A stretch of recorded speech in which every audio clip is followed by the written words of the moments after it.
Amada iglesia, muy buenos días tengan todos ustedes. La verdad es que después de escuchar estos cantos nos dejan, nos dejan una gran reflexión, como decía el hermano Mauro, ciertamente.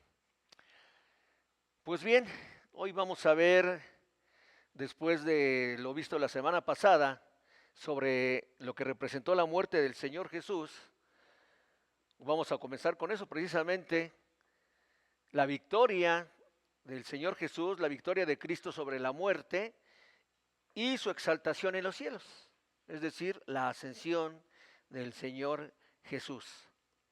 Así que dispongámonos, hermanos, para escuchar esta emotiva predicación.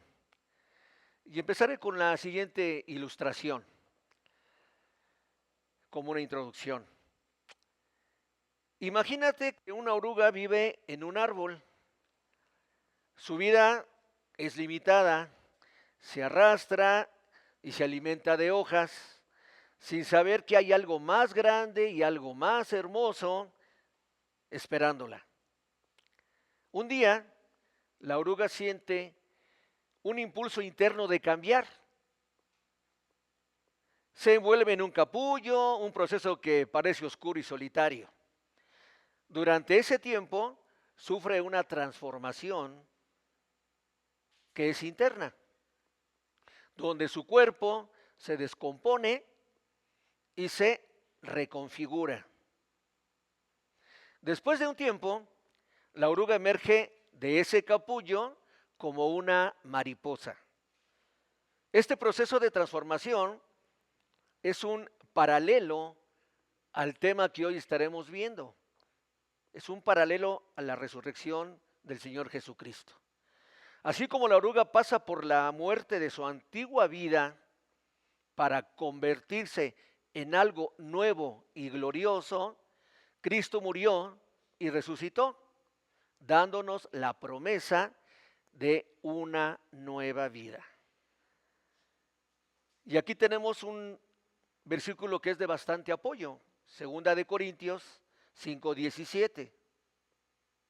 La palabra del Señor dice así: de modo que si alguno está en Cristo, nueva criatura es. Las cosas viejas pasaron, he aquí todas son hechas nuevas. La mariposa, ahora libre, vuela alto, simbolizando la ascensión del Señor Jesucristo. Así como Cristo ascendió al cielo y se sentó a la diestra del Padre, la mariposa representa la libertad y la nueva vida que tenemos en el Señor. La mariposa no solo es un símbolo de belleza, resulta que es también un símbolo de la victoria sobre la limitación y la muerte. El versículo que tenemos aquí de apoyo de la palabra del Señor es precisamente Efesios 2:6, que dice así: y juntamente con Él nos resucitó y asimismo nos hizo sentar en los lugares celestiales con Cristo Jesús. Oremos. Bendito Padre Celestial, Señor, te damos tantas gracias porque nos permites estar aquí, Señor. Y no solo el hecho de estar presentes aquí congregados, sino el hecho que representa de lo que significas tú para nuestras vidas. Ese hecho que tú realizaste desde antes de la misma fundación del mundo y que a través de esta transformación, como acabamos de ver en esta ilustración, nos has dado una nueva vida, nos has dado un nuevo ser, nos has dado un nuevo entendimiento, una nueva comprensión, una nueva manera de vivir que nos habrá de llevar a la vida eterna. Hoy veremos, Padre Santo, en este estudio de tu propia palabra, cómo es que después de ser azotado y clavado en esa cruz, no terminó allí todo, Señor. Hoy veremos lo que aconteció después de ello. Hoy veremos la grandeza de tu ser. Hoy sabremos la explicación que nos has legado para que podamos entender y comprender tu vida entera. Esa plenitud que nos has dejado para que podamos ser ejemplo viviente de ti. Y por cierto, entonces, eso nos deja ver con una claridad superlativa que tú eres un Dios vivo. Tú eres un Dios que está siempre a nuestro lado. Un Dios que siempre está siendo misericordioso, amoroso, todopoderoso. Gracias por todo esto, Padre, porque sin ti no estaríamos hoy aquí. Y porque por ese amor que tú nos brindaste desde la eternidad pasada, es que hoy estamos de frente a ti, humillándonos por lo que significas para nuestras vidas y para este mundo. Gracias por esa libertad que nos has dado. Gracias por ese ser tan maravilloso que sigue siendo. Así que nuestra gratitud eterna por lo excelso que representa ser tu amado Hijo Jesucristo. Amén, Señor, y amén. Bien, amada iglesia, pues hoy estaremos reflexionando sobre uno de los pilares más fundamentales de nuestra vida cristiana. Me estoy refiriendo a la resurrección y a la ascensión de nuestro Señor Jesucristo. En un mundo que está lleno de incertidumbre, que está lleno de desesperanza, la resurrección ciertamente nos ofrece entonces esa luz tan brillante que disipa todas las sombras, toda la oscuridad y que da por terminada la muerte y el pecado. Es el triunfo definitivo de la vida sobre la muerte, de la esperanza sobre la desesperanza, en la cual siempre estamos envueltos tú y yo. Imaginemos por un momento a los discípulos, a esos hombres sumidos en la tristeza y sumidos en el miedo tras la crucifixión de su maestro. La puerta del sepulcro estaba cerrada y con ella parecía que también se cerraban todas sus esperanzas. Él era su maestro. Pero en la mañana del tercer día, un ángel descendió del cielo y proclamó lo siguiente: no está aquí, ha resucitado, como nos lo dice Mateo 28:6. Este grito de victoria no solo transformó la vida de aquellos hombres, desde luego que no, sino que también cambió el curso de la historia de toda la humanidad. La ascensión que siguió a la resurrección no solo es un evento que marca el final de la vida terrenal del Señor Jesús, no, sino es el comienzo, apenas el comienzo de una nueva era en la que Él precisamente está reinando en los cielos y nos envía a su Espíritu Santo para que nos guíe y nos fortalezca. En Hechos 1, de 9 al 11, vemos cómo los discípulos están atónitos, están admirados y están contemplando al Señor Jesús cuando Él se está elevando hacia el cielo. Y un ángel les recuerda que así como lo vieron ir, así, de esa manera, Él volverá. La resurrección, que es el triunfo sobre la muerte, como lo vimos en la última parte del domingo pasado al citar allí Primera de Corintios, capítulo 15 de los versículos 55 al 57, el apóstol Pablo nos recuerda, ¿dónde está, oh muerte, tu aguijón? ¿Dónde está, oh sepulcro, tu victoria? El aguijón de la muerte es el pecado y el poder del pecado es la ley. Mas gracias sean dadas a Dios que nos da la victoria por medio de nuestro Señor Jesucristo. Este pasaje nos invita a reflexionar sobre la victoria que tenemos en Cristo y cómo su resurrección nos asegura la esperanza de vida eterna. Veamos algo de contexto para que ubiquemos en todo este universo la importancia de la resurrección y de la ascensión. Bueno, es importante entender el contexto en el que estos eventos ocurrieron. La resurrección se produjo en un tiempo de una enorme agitación, hermanos, de una enorme agitación y en una enorme confusión para los discípulos.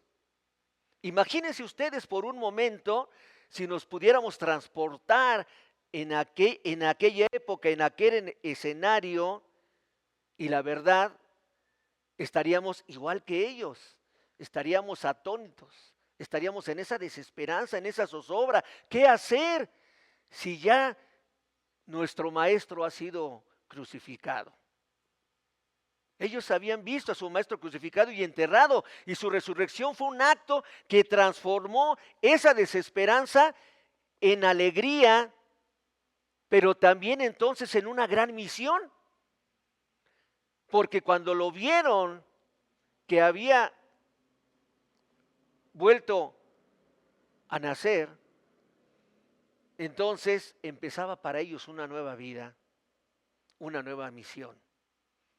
Por ello es que después de ese privilegio del don que el Señor nos da, ese don viene acompañado de una responsabilidad. La ascensión, por otro lado, se da en un contexto donde los discípulos estaban siendo comisionados para llevar el mensaje del Evangelio al mundo. La promesa del Espíritu Santo que se menciona ahí en el mismo pasaje de Hechos es fundamental para entender cómo los creyentes serían equipados y capacitados para cumplir la misión. La misma función que hoy sucede para ti y para mí. La función que desarrolla el Espíritu Santo de, en primer lugar, convencernos de nuestro pecado y luego entonces nos equipa y nos capacita para servir en esta misión de estar evangelizando a todo el mundo. Hoy al explorar estos eventos, no solo recordaremos lo que sucedió, sino también debemos preguntarnos, y que esto te quede por favor en tu mente, hermano, para que después de realizar este ejercicio de aprendizaje de la resurrección y la ascensión, podamos explicarnos qué significa la resurrección y la ascensión para nosotros hoy. ¿Cómo impacta nuestra vida diaria y nuestra relación con Dios? Está bien, vamos a entender todo el proceso de la resurrección y la ascensión. ¿Y luego qué pasa en tu vida y en la mía? ¿Cómo debemos de aplicar este entendimiento, este conocimiento para esa obra excelsa que realizó el Señor Jesucristo? Entonces, ¿cómo impactan nuestra vida diaria y nuestra relación con Dios? Para ello abramos nuestros corazones, nuestra mente y todo nuestro ser, para que podamos entender esta verdad transformadora de la resurrección y la ascensión, y permitamos que su poder nos renueve y nos impulse a vivir en la esperanza y en la victoria que el Señor Jesucristo nos ha dado. Por lo tanto, hoy estudiaremos 3 doctrinas bíblicas que son fundamentales entre otras doctrinas. Pero en este caso, las que veremos son, en el punto número 1, el cumplimiento de las profecías en la resurrección.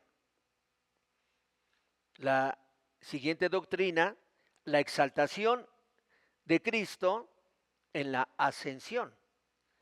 Y la tercera doctrina, la esperanza de su regreso en su segunda venida. Esa es la esperanza y es la evidencia que tenemos tú y yo como fervientes cristianos creyentes en el Señor Jesucristo.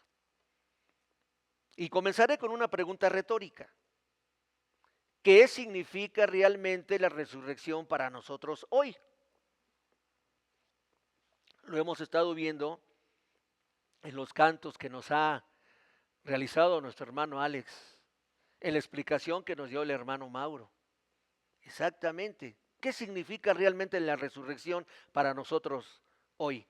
Vida, amados hermanos, significa vida. Y sobre todo porque el que la da vive, vive hoy. La resurrección es la victoria sobre la muerte, dejando ver con claridad de cómo la resurrección nos da poder para vivir en victoria sobre el pecado y la muerte.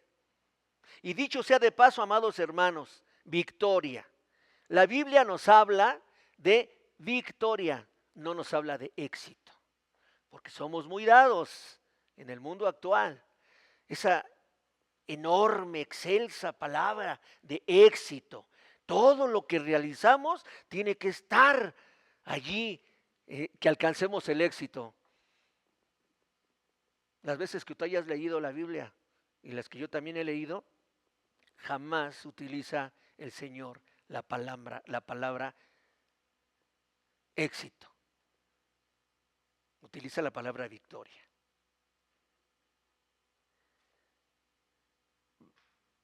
Vamos a la primera doctrina que nos habla del cumplimiento de las profecías en la resurrección.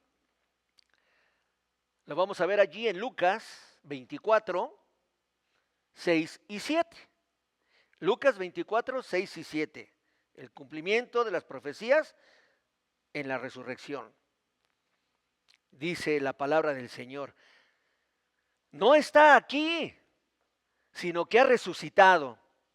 Acuérdense cómo les habló cuando estaba aún en Galilea, diciendo que el Hijo del Hombre debía ser entregado en manos de hombres pecadores y ser crucificado, y al tercer día resucitar. Bueno, este pasaje se encuentra en el relato de la resurrección del Señor Jesús y es fundamental para entender la proclamación del Evangelio. Este pasaje se sitúa en el capítulo 24 de Lucas y nos narra los eventos de la resurrección del Señor Jesús. Después de la crucifixión, las mujeres que habían seguido a Jesús van al sepulcro para ungir su cuerpo, pero encuentran la piedra removida y el sepulcro vacío. Dos ángeles se les aparecen y les recuerdan las palabras de Jesús sobre su muerte y de su resurrección. Entonces la resurrección del Señor Jesucristo es el evento central del cristianismo. La muerte del Señor Jesucristo y la consecuencia de su resurrección es el evento central que hoy nos tiene a ti y a mí aquí el día de hoy. Los judíos creían en la resurrección, pero la idea de que un individuo resucitara antes del fin de los tiempos era muy revolucionaria para ellos. No estaba en su entendimiento. Este evento valida la identidad de Jesús como el Mesías y como el Hijo de Dios. La resurrección del Señor Jesús, por lo tanto, entonces representa el clímax de la historia de la redención que comienza desde Génesis y se desarrolla a lo largo de toda la Escritura. La promesa de vida eterna a través de la fe en el Señor Jesucristo, aquí precisamente es donde se establece. ¿Qué representa la acción de las mujeres en el sepulcro? Bueno, pues en la cultura judía de la época, el testimonio de las mujeres no era considerado tan válido como el de los hombres. Sin embargo, Lucas destaca que las mujeres son las primeras en recibir esta noticia de la resurrección, lo que subraya la importancia de su papel en el ministerio del Señor Jesús. ¿Qué conexión representa con el Antiguo Testamento la resurrección del Señor Jesucristo? Bueno, sucede que la referencia es que es necesario que el Hijo del Hombre sea entregado y se conecta precisamente con todas las profecías del Antiguo Testamento, como lo vimos la predicación pasada y en Isaías 53. ¿Recuerdan ustedes cuando hablamos del siervo sufriente? El siervo sufriente. Jesús mismo había predicho su muerte y su resurrección en varias ocasiones, como aquí mismo lo vemos en Lucas 9:22. ¿Qué significa entonces? ¿Cómo debemos entender la teología de la resurrección? Bueno, la resurrección no solo es un evento histórico, ciertamente es un evento histórico y aparece en los libros de historia universal, para aquellas personas que piensan que esto fue algo mágico y que es mentira. No, aparece en los libros de historia universal. Y entonces no solo es un evento histórico, sino que también tiene profundas implicaciones teológicas. ¿Como cuáles? Como la victoria sobre la muerte, como la esperanza para los creyentes. ¿Y qué representa entonces estos versículos 6 y 7 para esta teología? Vamos a desmenuzarlos, vamos a desglosarlos. Versículo 6 nos dice, no está aquí, sino que Él ha resucitado. ¿Cuál es la explicación que debemos de dar a este versículo? Bueno, este versículo les decía a ustedes que es parte del relato de la resurrección del Señor Jesucristo. Este es un anuncio crucial. Los ángeles informan a las mujeres que Jesús no está en la tumba porque Él ha resucitado. La resurrección es el evento central del cristianismo porque valida, ojo, amada iglesia, valida la divinidad del Señor Jesús y su victoria sobre la muerte. Ese es el sentido. Está validando su divinidad. Él también es Dios, la segunda persona de la Trinidad. La palabra clave aquí no está aquí, sino que ha resucitado.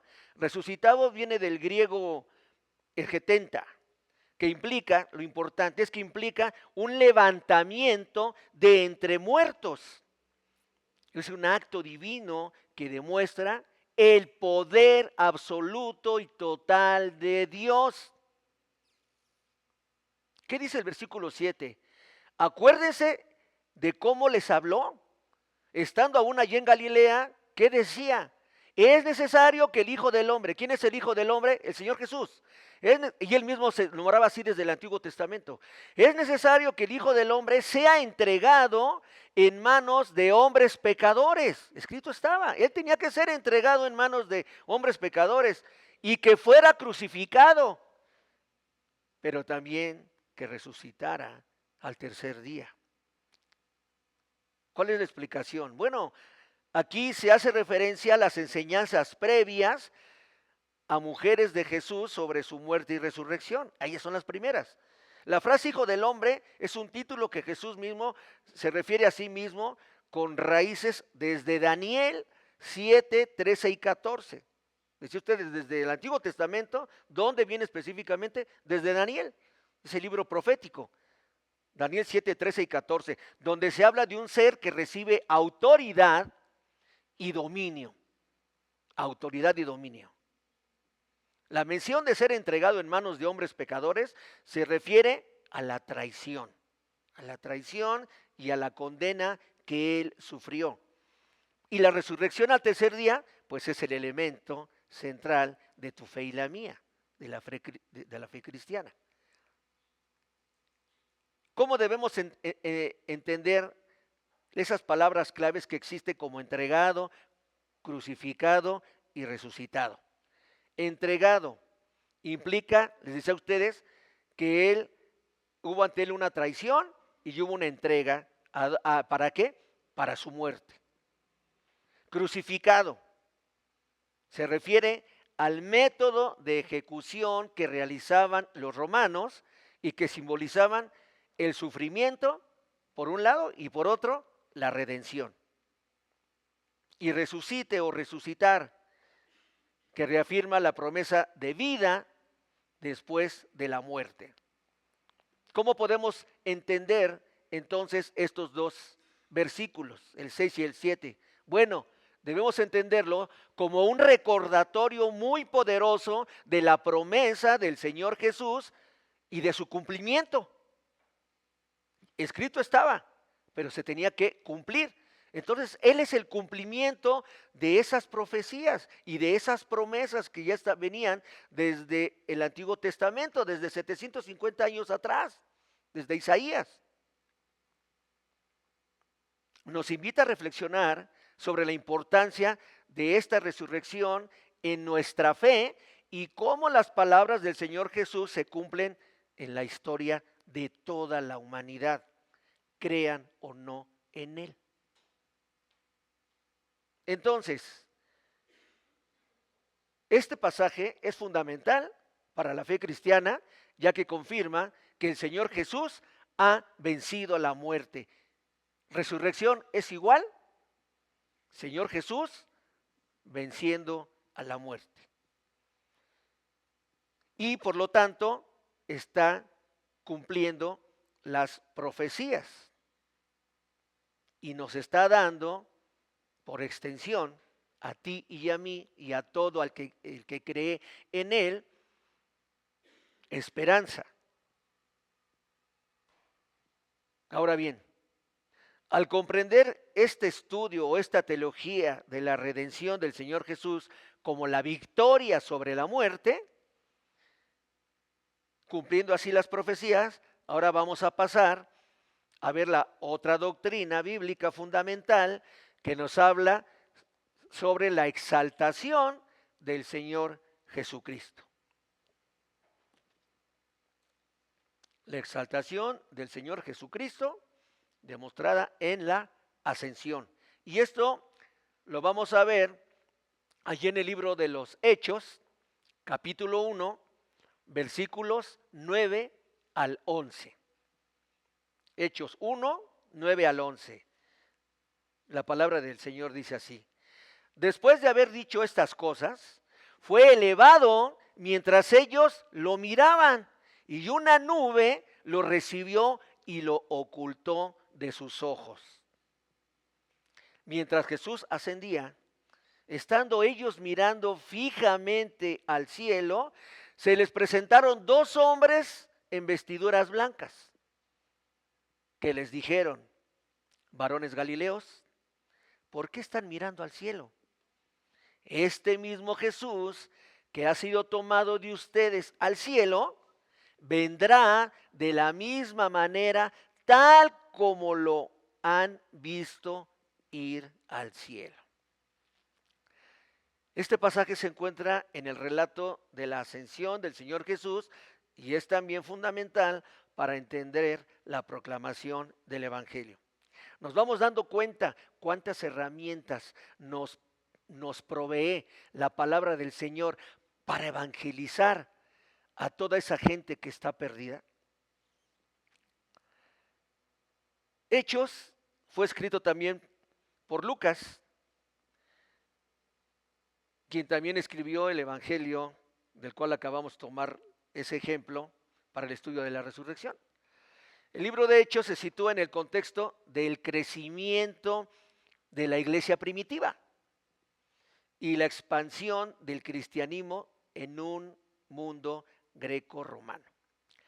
El propósito de Hechos es narrar precisamente la historia de la iglesia primitiva y cómo el mensaje del Evangelio se expandió desde Jerusalén hasta el mundo gentil. Por lo tanto, Hechos es es un libro descriptivo. Nos va describiendo, nos va narrando todos los acontecimientos y por ello es que sabemos cómo inició la iglesia del primer siglo, la iglesia primitiva. Bien, la ascensión del Señor Jesús, por lo tanto, también es un evento que marca la transición de su ministerio terrenal a la obra del Espíritu Santo a través de los apóstoles. Así debemos de entenderla.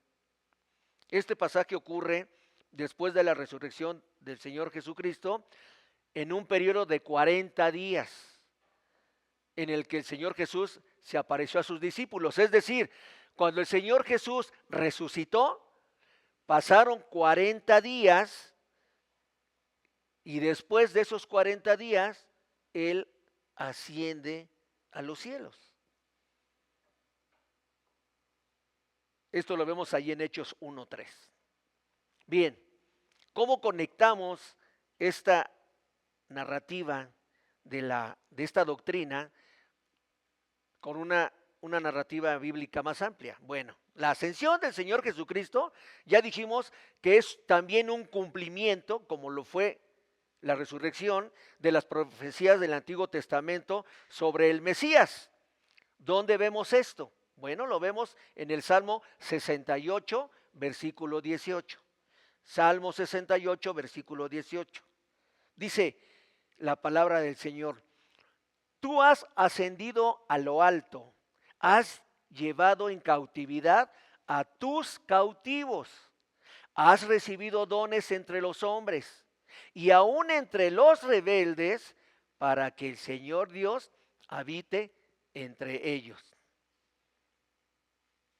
Además, establece la base para la misión de la iglesia.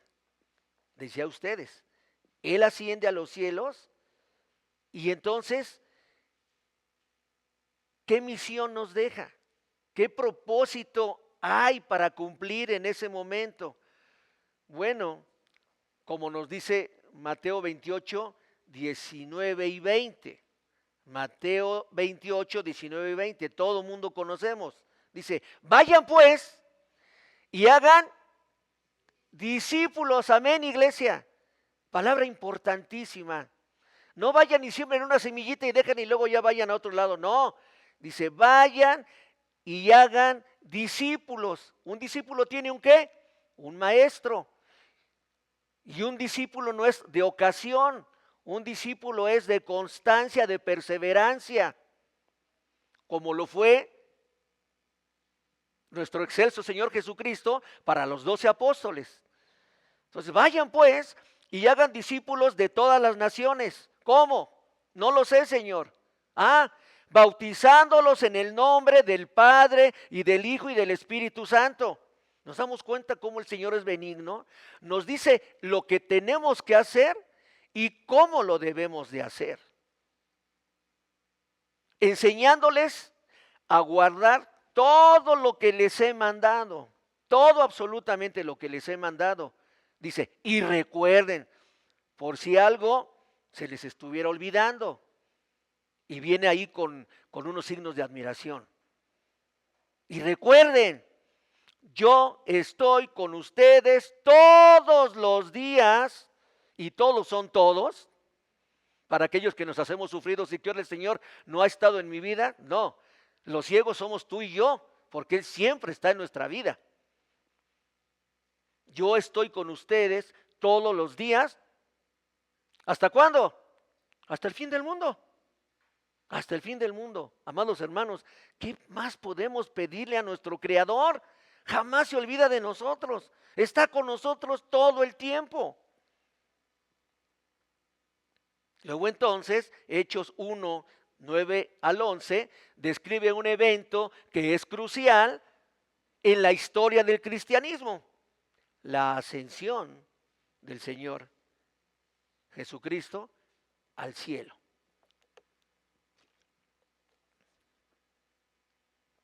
Seguimos con el versículo 9. Y habiendo dicho estas cosas, que son con un grado superlativo, viéndolo ellos, dice, fue alzado. Algunas algunas versiones dice fue elevado. Este versículo se refiere a la culminación de las enseñanzas del Señor Jesús después de su resurrección. La frase fue alzado o fue elevado indica nuevamente un acto divino. Quiere decir que nadie podía haber realizado tal envergadura, nadie, solamente el Padre fue el que alza o eleva o levanta al Hijo y entonces es llevado al cielo. ¿Qué simboliza esto?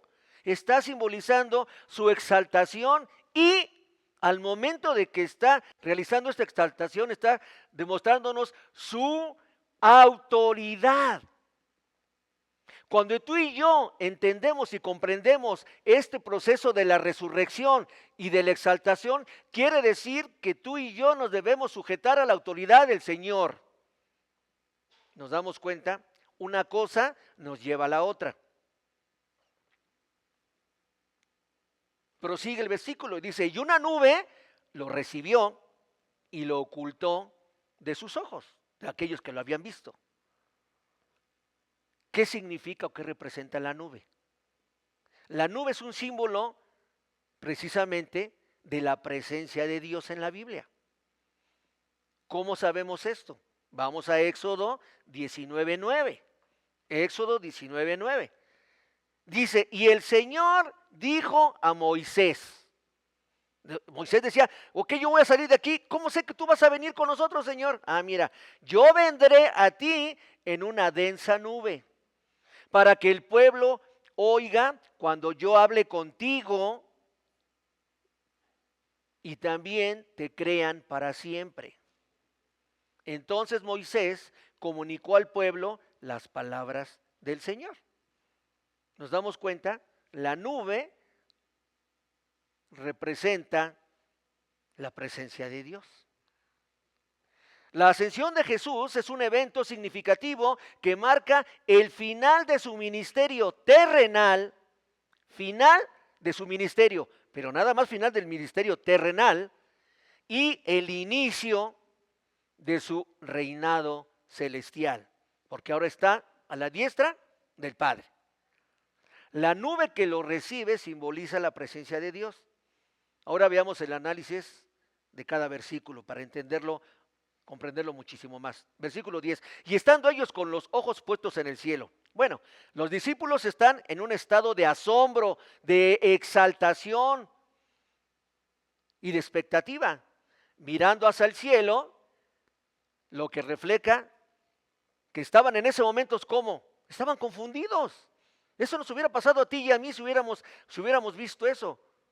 Por más que hayamos estado con el Señor, precisamente nos causaría asombro, nos causaría confusión por la magnitud de ese evento.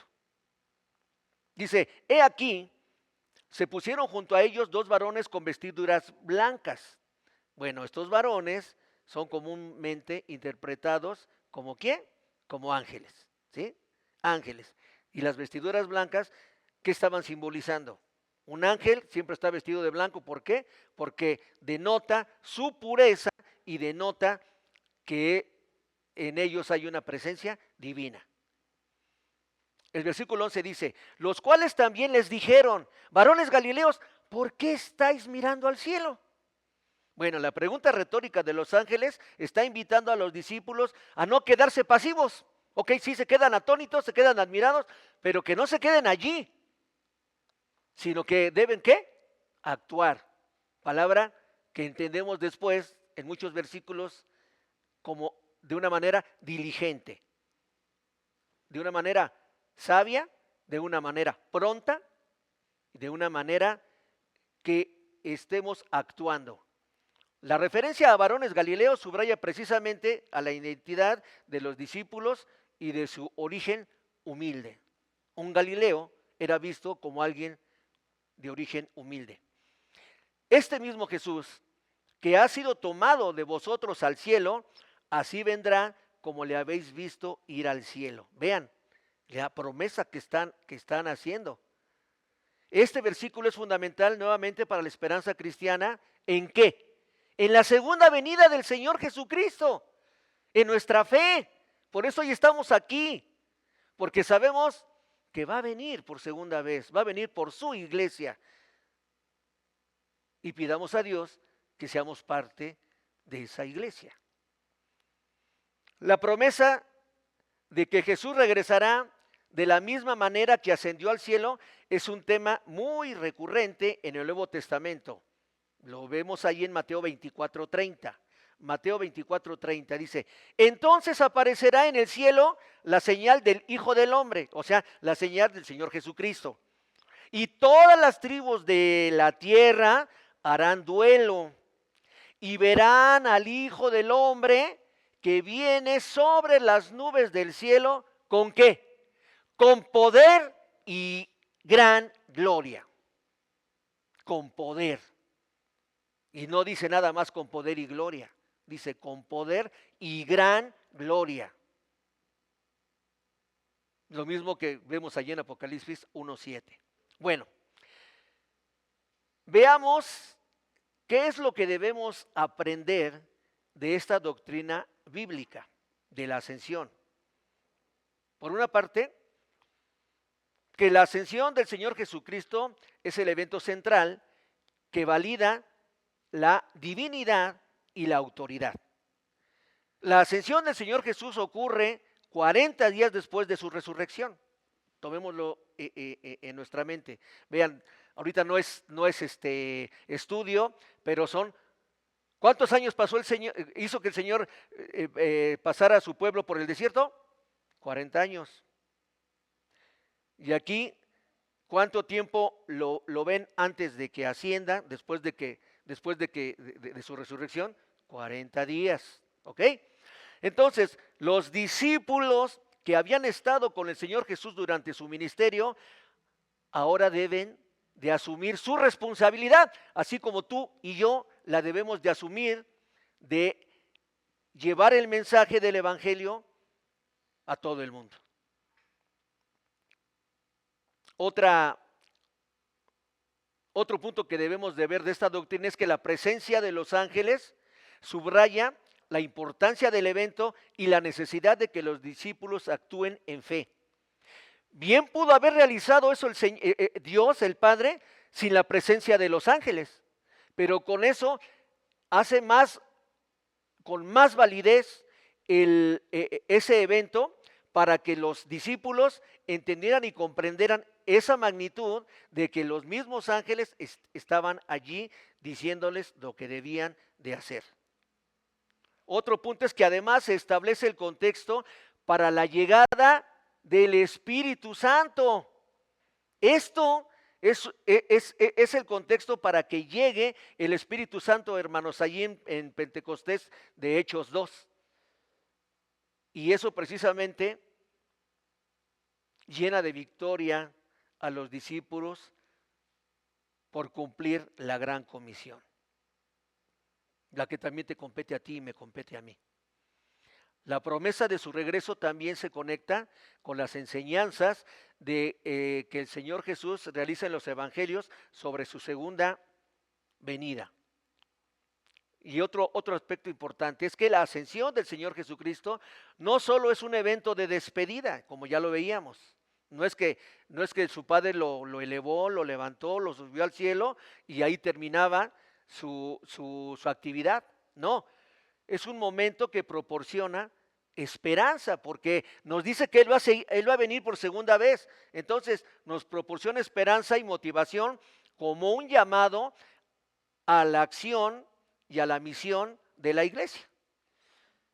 Ellos deben continuar hablando de los discípulos con la obra del Señor Jesucristo en la tierra, lo mismo que tú y yo. Y esto nos lleva precisamente a la tercera doctrina bíblica fundamental en la fe cristiana: la esperanza de su regreso en su segunda venida. La esperanza de su regreso en su segunda venida. Esto lo vemos en Juan 14, versículos 2 y 3. Juan 14, versículos 2 y 3.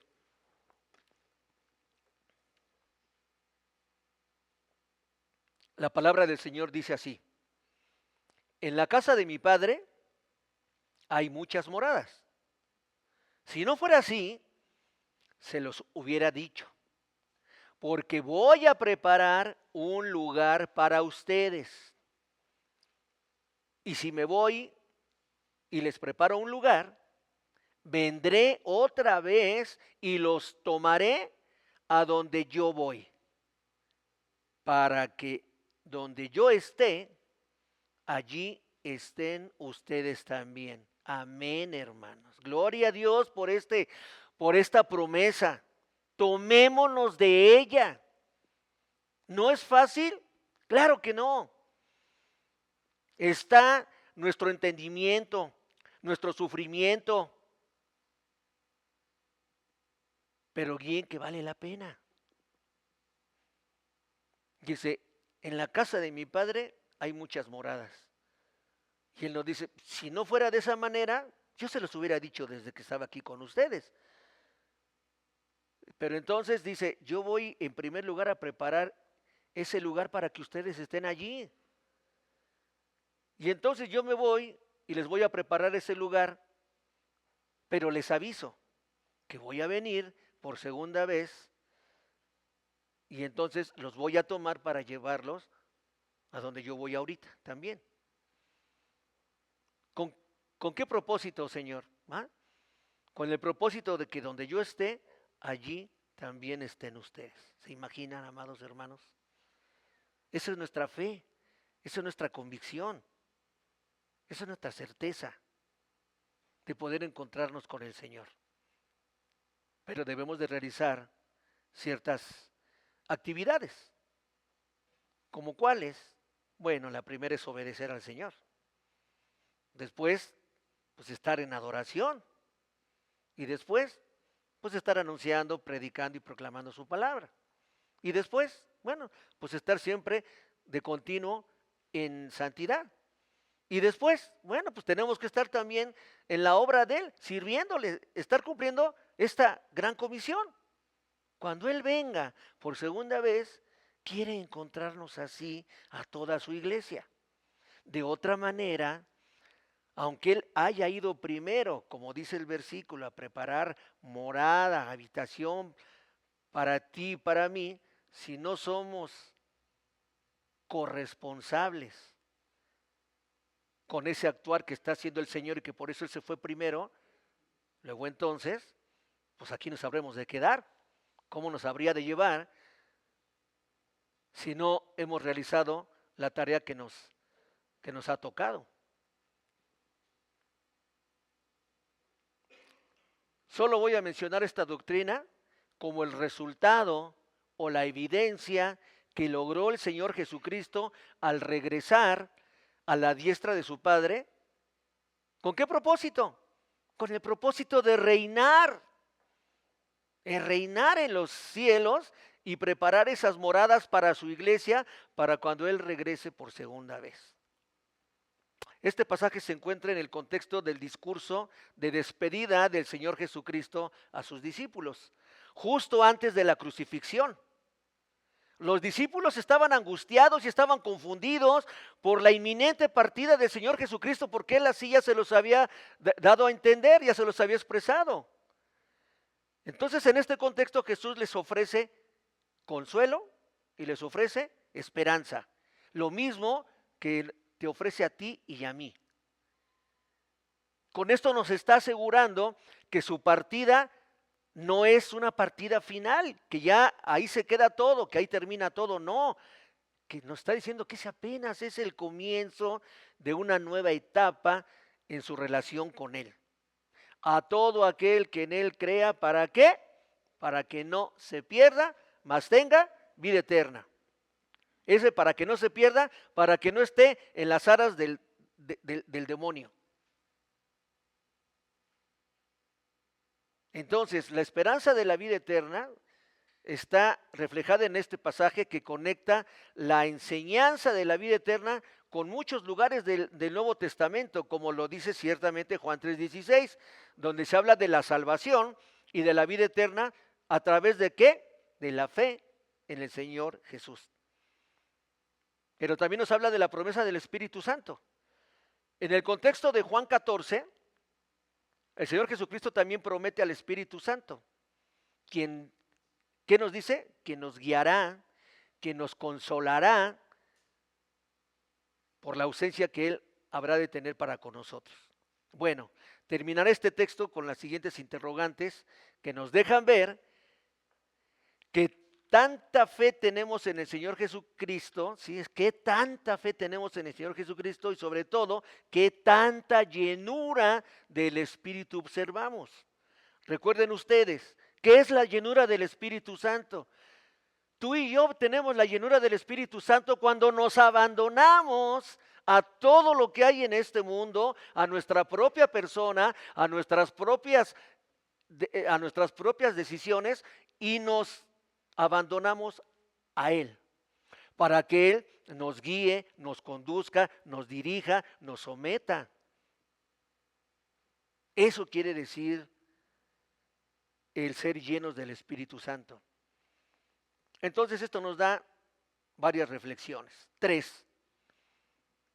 ¿Cómo puede este pasaje ofrecer consuelo en momentos de pérdida o de incertidumbre?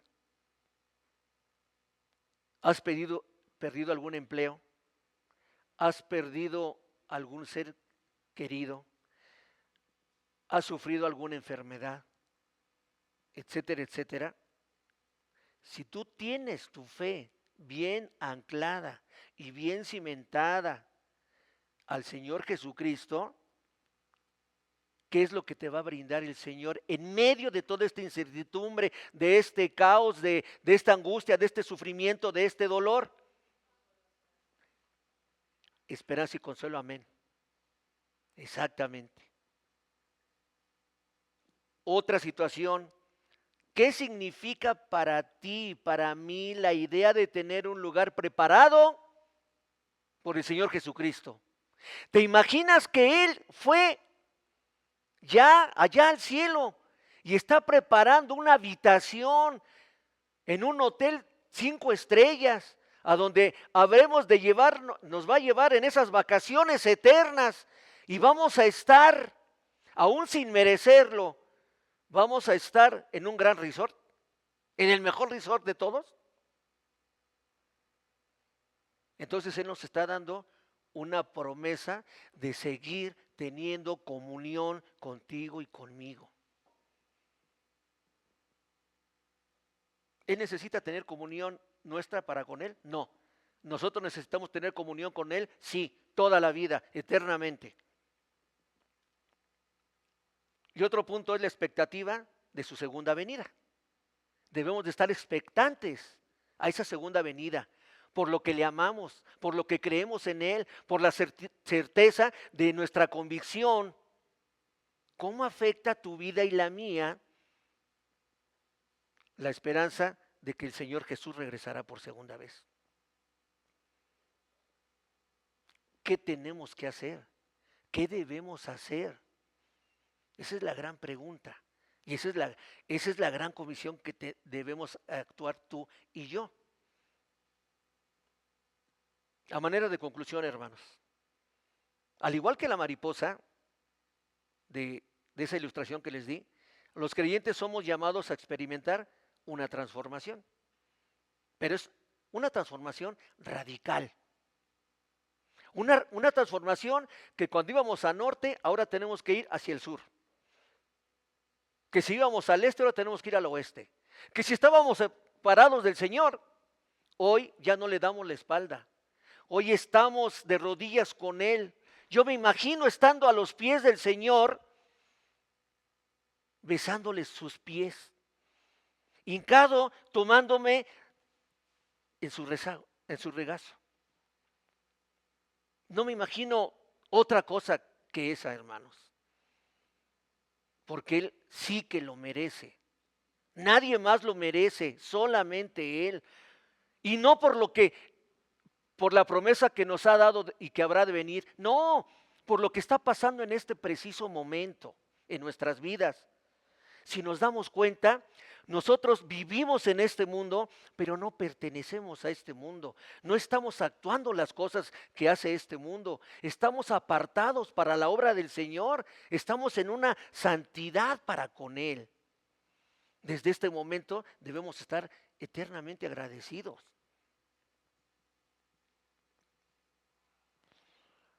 Entonces la ascensión nos recuerda que estamos llamados a vivir en la libertad y en la autoridad que solamente el Señor Jesucristo nos da. Nadie más nos da esa libertad y esa autoridad. Esta ilustración que les di a ustedes no solo muestra el proceso de esa transformación que ya les acabo de decir, que ocurre en nuestras vidas como creyentes, sino que también resalta la esperanza que tenemos en la resurrección y en la ascensión realizadas por Él.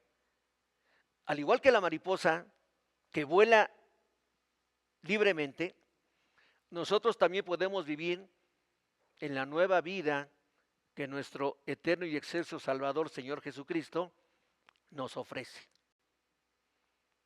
Y nos ofrece con la certeza de que Él está en control de todo y nos acompaña en nuestro diario vivir cristiano hasta que Él venga por segunda vez.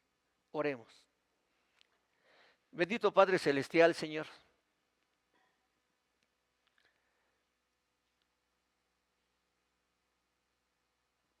Eres tan inconmensurable, Padre Santo. No hay nada que te pueda contener.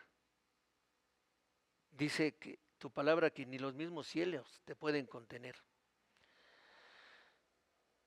Eso expresa para nuestro poco entendimiento, Señor, la grandeza que representa, la divinidad que posees. Y por lo tanto, entonces tus atributos, tus perfecciones, son más de lo que nuestra mente puede entender. Y aún así, Señor, te fijas en nosotros como tu creación, porque el sol que tú creaste sale para todos, Señor. Aún en aquellos que no han creído en tu Hijo. Pero sale para todos porque tú nos creaste por tu amor. Pero hay una promesa que tú nos legaste y que queremos asirnos de ella. No queremos dejarla pasar. Y lo estamos haciendo por amor. Lo estamos haciendo por convicción. Lo estamos haciendo porque estamos plenamente convencidos, Padre Santo, de quién eres tú, de lo que representas para nuestras vidas. Y por eso no queremos perderte, Señor. No queremos alejarnos de ti, Padre Santo. Sabemos que somos seres imperfectos, Señor. Tú lo sabes más que nadie. Por eso te rogamos, Señor, que vengas a nosotros. Estamos muy sensibles por estas fechas en las cuales hace aproximadamente 2000 años tú tuviste a bien cumplir cuando no tenías que haber estado allí en esa cruz, Señor. Precisamente nuestra imperfección, Señor, nos hace acercarnos más a ti. Erramos el camino, sí, Señor. Pero en humildad venimos a ti, Padre Santo. Porque siempre te necesitamos. No queremos que te apartes de nosotros, aunque siempre hemos sido pecadores, Señor. Tú conoces nuestra mente y nuestro corazón.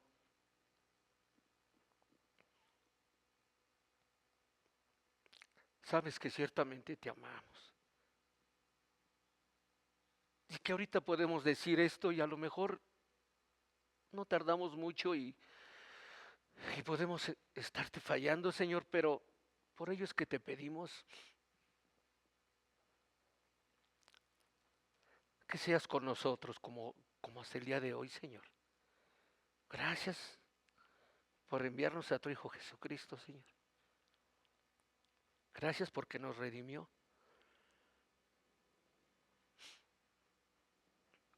Gracias porque nos compraste. Y gracias te damos porque te pertenecemos. Y queremos seguirte perteneciendo, Señor, pero de la manera en que tú quieres.